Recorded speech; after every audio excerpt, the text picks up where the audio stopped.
Step number 5, how to set condition and what is record ID mode.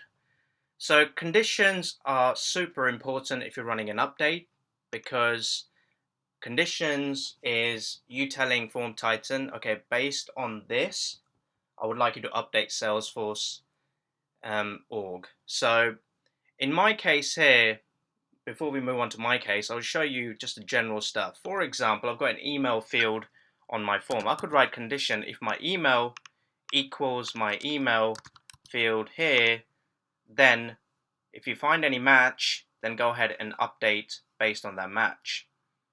Okay, so you can write any conditions really. You've got all the fields available in your object, and you can write multiple conditions too. So you can do and, or you can even use brackets.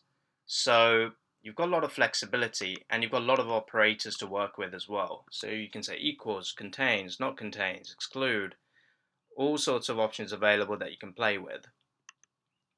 So these are all the options available. However, for me, the condition I'm going to write is my contact ID in Salesforce must equal my hidden field, which is over here, my contact ID.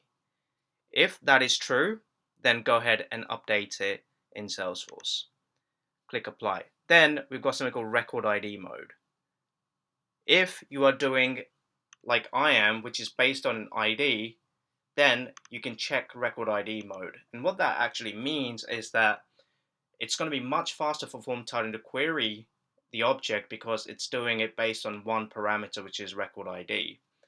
If it was doing it based on email or something, it would take just a tiny bit longer because it has to query the entire object, right? But with record ID, we know that it is a record ID. So in my case, if you're using record ID, you should check this. It's what we would recommend. And that's it for this video. In the next video, we'll talk about rule conditions, and I'll see you on that one.